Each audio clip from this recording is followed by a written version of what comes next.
그 사람만 아니면 나는 참 평온했을 텐데.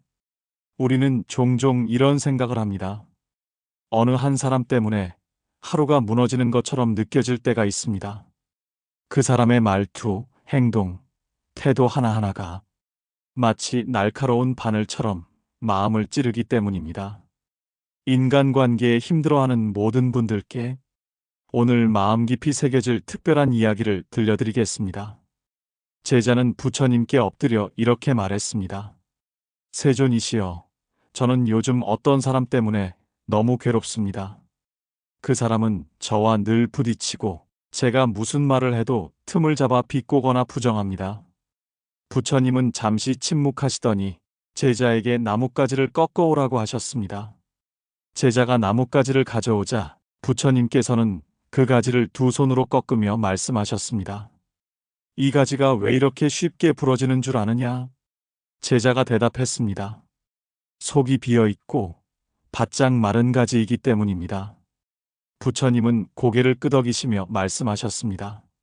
마음이 비어 있는 자는 작은 자극에도 쉽게 꺾이느니라. 너의 마음이 지금 그러하구나. 부처님의 말씀은 제자의 마음을 찔렀습니다.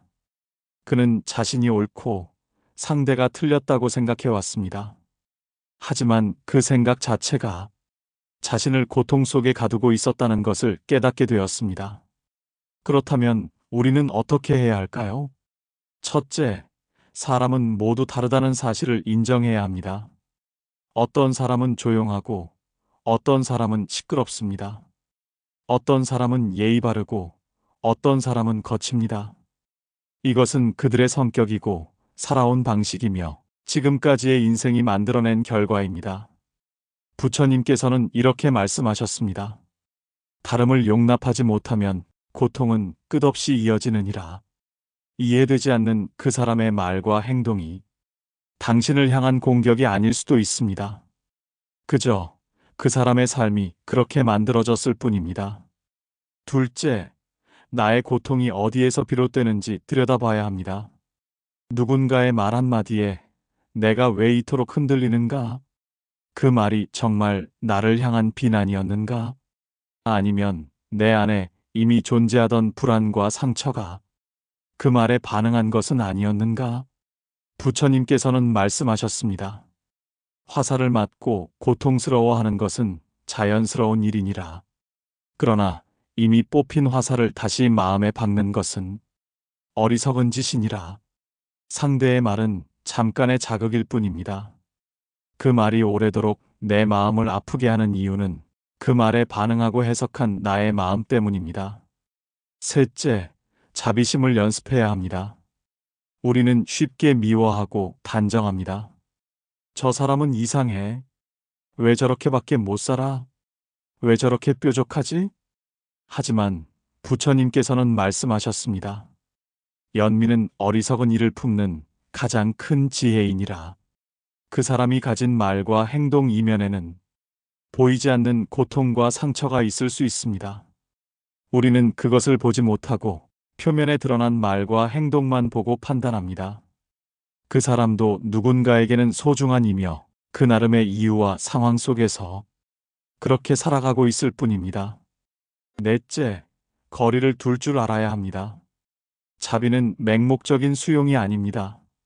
모든 걸 받아들이고 참아야만 하는 것이 아니라 스스로를 지키기 위해 거리 둘 줄 아는 것도 자비입니다. 부처님께서는 말씀하셨습니다. 물에 빠진 자를 구하려 하다. 스스로 빠지지 않도록 하라. 지혜로운 자비는 상대를 이해하되 거리를 두며 내 마음의 평온을 지키는 것입니다. 제자는 부처님의 말씀을 듣고 조용히 눈을 감았습니다. 그는 여전히 그 사람과 맞지 않는다고 느낄 것입니다. 하지만 이제는 그 사람 때문에 괴롭기보다는 스스로의 마음을 돌아보게 될 것입니다. 그 사람은 바뀌지 않을 수도 있습니다. 하지만 내가 그 사람을 대하는 태도는 지금 이 순간부터 바뀔 수 있습니다. 그리고 그 변화는 나의 삶 전체를 바꾸는 시작이 될 것입니다. 제자가 다시 물었습니다. 세존이시여, 그러면 저는 어떻게 해야 합니까? 저는 여전히 그들과 함께하는 것이 힘이 듭니다. 부처님께서는 빙그레 웃으며 대답하셨습니다. 한 사람이 거울을 들여다보면 그 속에는 무엇이 비치느냐? 제자는 대답했습니다. 그 사람 자신의 모습이 비칩니다. 부처님께서는 고개를 끄덕이며 말씀하셨습니다. 사람은 자신이 보고 싶은 대로 세상을 본다. 그러나 거울이 흐려지면 무엇이 보이겠느냐? 제자는 잠시 생각하다가 조용히 대답했습니다. 형체는 보이지만 흐릿해서 분명하게 알아볼 수 없습니다. 부처님께서는 조용히 말씀하셨습니다. 그러하다. 너의 마음이 흐려지면 상대를 있는 그대로 볼 수 없게 된다. 너의 고정된 생각과 감정이 거울을 흐리게 만들기 때문이다. 그러니 내가 먼저 거울을 닦아라. 그러면 상대를 바르게 볼 수 있을 것이다. 남을 탓하지 말고 자신을 돌아보아라. 그대 마음에 때가 있다면 먼저 그것을 씻어라. 우리는 살아가면서 상대를 있는 그대로 보기보다 내 기준과 감정으로 판단하는 경우가 많다. 저 사람은 왜 저렇게 행동할까? 왜 나와 맞지 않는 걸까? 이런 생각이 들 때마다 우리는 상대를 바꾸려 한다. 그러나 그 바탕에는 우리의 고정관념과 감정이 깔려 있는 경우가 많다. 이럴 때 필요한 것은 상대를 바꾸려는 노력이 아니라 나의 마음을 먼저 바라보는 일이다. 혹시 나 자신이 편견을 가지고 있지는 않은가? 내 기대와 기준을 상대에게 강요하고 있지는 않은가? 이렇게 스스로에게 질문해 보아야 한다. 당시 한 수행자가 있었습니다. 그는 늘 함께 수행하는 다른 수행자가 마음에 들지 않았습니다. 그의 말투, 행동, 심지어 걸음걸이까지도 거슬렸습니다. 하루는 부처님께 찾아가 말하였습니다. 세존이시여, 저는 그 사람과 함께 수행하기가 너무 힘이 듭니다. 그를 다른 곳으로 보내주실 수 없습니까? 부처님께서는 빙그레 웃으며 말씀하셨습니다. 너는 세상을 떠날 생각이 있느냐? 수행자는 깜짝 놀라 대답했습니다. 무슨 말씀이십니까, 세존이시여? 부처님께서는 말씀하셨습니다. 내가 어디를 가든 내 마음 속에 불편함이 있다면 그 불편함은 계속 따라다닐 것이다. 그 사람이 아니라 내 마음 속에서 일어나는 불편함을 들여다보아라. 부처님은 이와 같이 가르치셨습니다. 세상을 떠난다 한들 마음이 따라온다면 그 고통은 끝나지 않으리라. 수행자는 이 말씀을 듣고 깊은 깨달음을 얻었습니다. 그는 상대를 바꾸는 것이 아니라 자신의 마음을 바꾸는 것이 더 중요하다는 것을 알게 되었습니다. 우리도 마찬가지입니다. 나와 맞지 않는 사람이 있으면 그 사람이 사라지기를 바라기보다 내가 그 사람을 어떻게 바라보고 있는지를 먼저 살펴야 합니다. 마음속 거울이 흐려져 있다면 먼저 그것을 닦아야 합니다. 그러면 보이지 않던 것이 보이고 바뀌지 않던 관계도 서서히 달라질 수 있습니다. 부처님께서는 조용히 미소 지으며 말씀하셨습니다. 너는 장작불을 본 적이 있느냐? 제자는 고개를 끄덕이며 대답했습니다. 예, 세존이시여. 장작불은 바람이 불면 더 세차게 타오릅니다. 부처님께서는 부드러운 음성으로 말씀하셨습니다. 화는 장작불과 같아서 외부의 바람이 불면 더욱 거세진다. 하지만 내가 불을 피우지 않는다면 어떠한 바람도 너를 태울 수 없을 것이다. 우리는 살아가면서 나와 맞지 않는 사람을 만날 때 종종 화가 납니다. 그들의 말과 행동이 우리의 감정을 건드리기 때문입니다. 하지만 여기서 중요한 점이 있습니다. 그들이 우리를 화나게 하는 것이 아니라 사실은 우리가 스스로 화를 내고 있다는 점입니다. 부처님께서는 이렇게 말씀하십니다. 화를 내는 자는 자기 스스로를 태운다. 분노는 다른 이를 상하게 하기보다 그를 품은 이의 가슴을 먼저 태운다.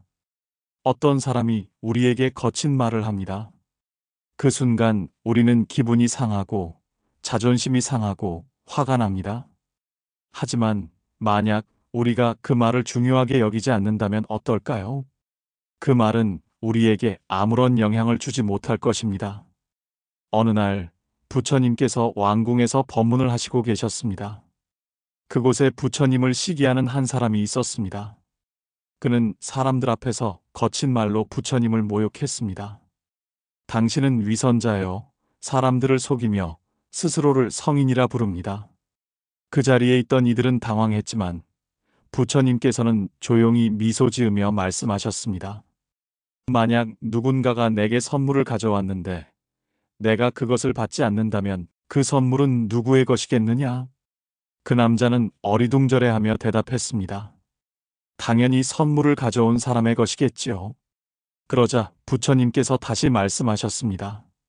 그렇다면 누군가가 나에게 화를 내고 욕을 해도 내가 그것을 받지 않는다면 그 화는 누구의 것이겠느냐? 이 말을 들은 남자는 얼굴이 붉어졌습니다. 자신이 쏟아낸 분노가 부처님께 닿지 않고 오히려 자기 자신에게 머물고 있다는 사실을 깨달았기 때문입니다. 우리도 마찬가지입니다. 상대가 나를 화나게 한다고 생각하지만 실제로는 내가 그 감정을 받아들이고 있는 것입니다. 우리가 그 감정을 받지 않으면 상대가 던진 분노는 결국 그 사람에게로 되돌아갑니다. 그렇다면 우리는 어떻게 해야 할까요? 우선 상대가 던지는 말과 행동을 곧이곧대로 받아들이지 않는 연습이 필요합니다. 그들의 말과 행동이 나를 규정하는 것이 아니라 내가 그것을 어떻게 받아들이느냐가 중요합니다.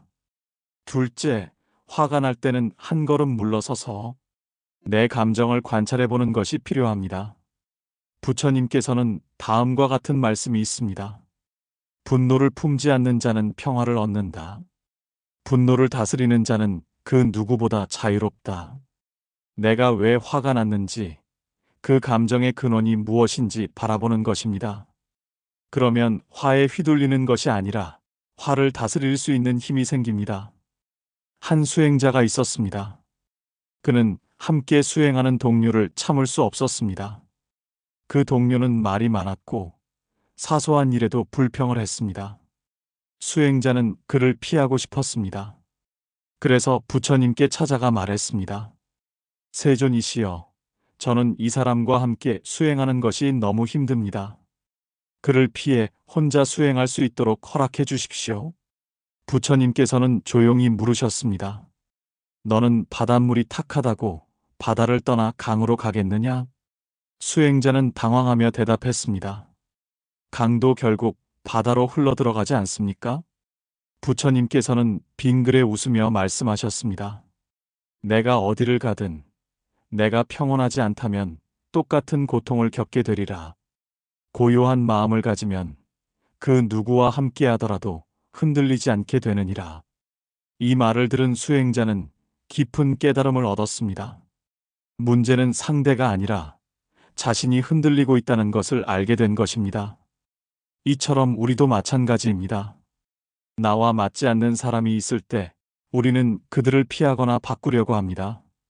하지만 그것은 근본적인 해결책이 아닙니다. 우리가 내면을 단단히 다지지 않는다면 다른 사람을 피해도 어디에서든 같은 문제를 겪게 될 것입니다. 그렇다면 어떻게 해야 할까요? 첫째, 나의 감정을 있는 그대로 바라보아야 합니다. 나는 왜 이 사람이 불편할까? 나는 왜 이 말에 영향을 받는가? 이런 질문을 스스로에게 던지면 감정의 뿌리를 찾을 수 있습니다. 둘째, 내 마음의 중심을 단단히 세워야 합니다. 우리가 내면의 평온을 지키면 외부의 말과 행동에 쉽게 흔들리지 않습니다. 나무의 뿌리처럼 깊이 자리 잡으면 어떠한 바람도 우리를 쓰러뜨릴 수 없습니다. 셋째, 상대를 통해 나를 수련하는 기회로 삼아야 합니다. 그 사람이 없었다면 내가 화를 다스릴 수 있는 연습도 없었을 것입니다. 그 사람은 내 인내심과 자비심을 키워주는 보이지 않는 스승일지도 모릅니다. 부처님께서는 말씀하셨습니다. 강한 사람은 남을 바꾸려 하지 않고 자신을 먼저 바꾸느니라. 스스로의 마음을 다스릴 수 있는 자가 진정한 평온을 얻느니라. 이제 우리는 선택의 기로에 서 있습니다. 나와 맞지 않는 사람에게 휘둘릴 것인가? 아니면 내 감정을 다스리는 쪽을 택할 것인가? 세상은 내 마음이 머무는 곳에서 시작됩니다. 그렇다면 이제 우리의 마음을 바꾸어 봅시다. 그 사람만 없으면 내가 좀 더 평온할 텐데. 많은 사람들이 그렇게 생각합니다. 하지만 부처님께서는 말씀하셨습니다. 남을 바꾸려 하지 말고 내 마음을 바꾸라. 제자는 여전히 부처님 앞에서 고개를 숙인 채 속삭였습니다. 세존이시여, 저는 그들과 함께 있는 것만으로도 마음이 흔들립니다. 자꾸만 불편하고 견디기 어렵습니다. 그러자 부처님께서 주위의 나뭇잎을 가리키며 물으셨습니다. 너는 저 나뭇잎이 바람에 흔들리는 모습을 본 적이 있느냐? 제자는 고개를 끄덕였습니다. 예, 세존이시여. 바람이 불면 나뭇잎은 흔들립니다. 부처님께서는 다시 말씀하셨습니다. 그러면 나무의 뿌리는 어떠하더냐? 제자는 대답했습니다. 뿌리는 흔들리지 않습니다. 땅속 깊이 박혀 있기 때문입니다.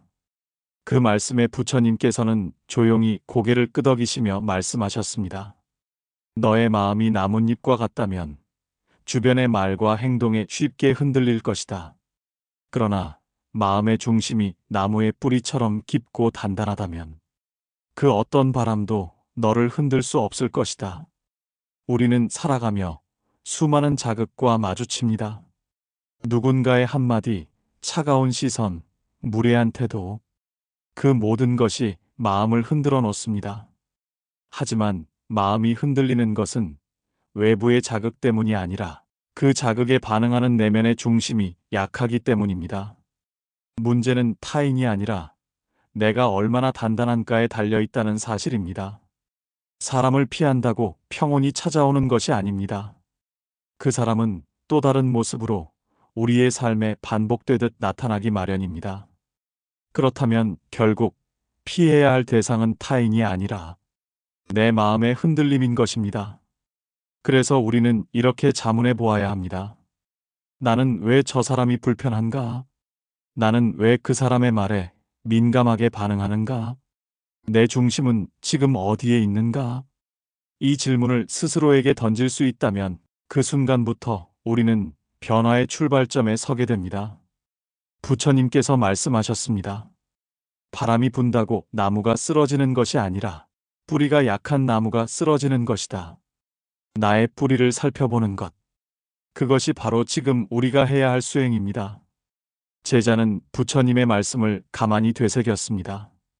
세존이시여, 마음의 중심을 단단히 하라 하셨지만 그게 참 어렵습니다.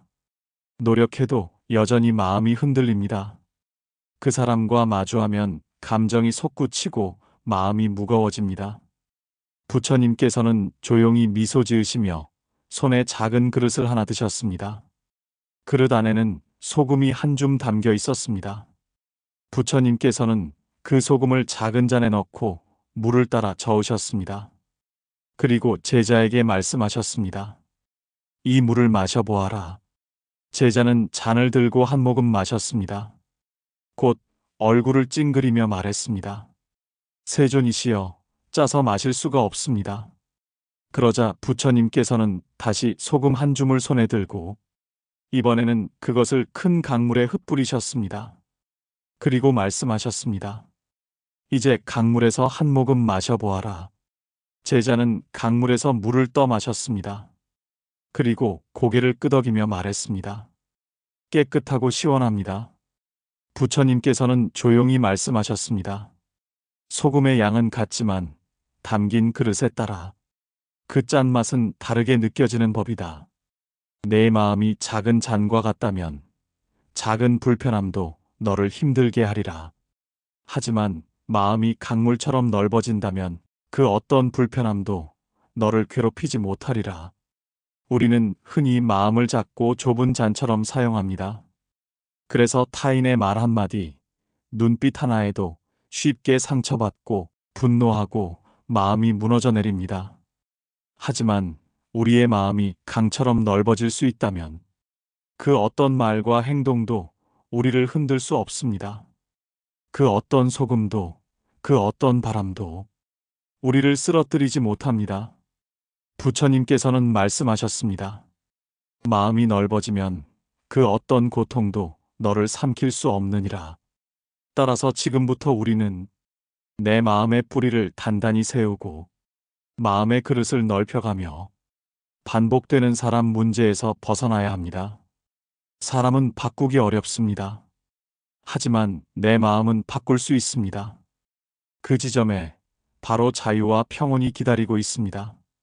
저 사람은 도무지 이해할 수 없습니다. 부처님 앞에 앉은 제자는 그렇게 입을 열었습니다. 목소리에는 깊은 괴로움이 담겨 있었습니다. 그들의 말과 행동이 너무 거칠고 때로는 일부러 저를 괴롭히는 것처럼 느껴집니다. 정말로 그런 사람에게도 연민을 품어야 합니까? 부처님께서는 조용히 미소 지으셨습니다. 그리고 나뭇잎이 살랑이는 소리를 들으며 부드럽게 말씀하셨습니다. 너는 장님과 등을 진 사람의 이야기를 들어본 적이 있느냐? 제자는 고개를 저었습니다. 아니옵니다. 세존이시여. 그러자 부처님께서는 조용히 이야기를 시작하셨습니다. 옛날 어느 마을에 앞을 보지 못하는 장님이 있었느니라. 그는 늘 사람들과 부딪히고 길에서 넘어지기 일쑤였다. 그러나 그는 도움을 거부하며 말하였지. 나는 아무런 문제가 없다. 넘어지는 것은 내 발이 둔한 탓일 뿐이다. 그러던 어느 날 등에 짐을 진 한 남자가 마을을 지나게 되었다. 그는 등을 구부정하게 하고 다녀야 했기에 걷는 것조차 불편하였지만 앞은 잘 볼 수 있었다. 그는 장님을 보고 다가가 말하였느니라. 길을 안내해 주겠다. 나는 너처럼 보이지 않는 것이 아니니 내가 너를 도와줄 수 있다. 그러나 장님은 고개를 저으며 말했느니라. 나는 너를 믿을 수 없다. 너는 등을 구부리고 있고 올바른 길을 아는지도 알 수 없다. 그러자 그 남자는 다시 말하였지. 나는 볼 수 있고 너는 똑바로 걸을 수 있다. 우리가 서로 돕는다면 이 길을 함께 갈 수 있을 것이다. 그러나 장님은 끝내 도움을 거절하였고 홀로 걷다가 깊은 구덩이에 빠지고 말았느니라. 부처님께서는 고요히 말씀을 마치셨습니다. 제자는 한참을 침묵하다가 고개를 들었습니다. 세존이시여, 그 장님은 자기 문제를 인정하지 않았습니다. 도움을 받을 수 있었는데도 끝내 고통 속에 빠졌습니다. 부처님은 고개를 끄덕이며 말씀하셨습니다. 세상에는 앞을 보지 못하면서도 보지 못함을 모르는 이들이 있다. 그들은 어둠 속에 있지만 자신이 어둠에 있는 줄도 모른다. 그들이 거칠고 상처 주는 말과 행동을 하는 이유도 거기 있느니라. 우리는 살아가며 때때로 이런 사람들을 만납니다. 도무지 이해할 수 없는 말과 행동, 상식 밖의 반응을 보이는 이들을 보면 우리 마음 속에는 화가 일고 슬픔이 생깁니다. 왜 저렇게 행동할까? 왜 저토록 무례할까? 왜 나를 괴롭히는 걸까? 하지만 부처님께서는 말씀하셨습니다. 그들도 앞이 보이지 않는 장님과 같다. 그러니 그들을 탓하기 전에 그들 또한 괴로움 속에 살아가고 있음을 보아야 하느니라. 우리는 흔히 저 사람은 그냥 악하다, 성격이 나쁘다고 단정지어 버립니다. 그러나 부처님께서는 그 너머를 보라고 하셨습니다. 그들도 상처를 안고 살며 그 상처를 스스로 인지하지 못한 채 다른 사람에게 상처를 주는 경우가 많다고 하셨습니다.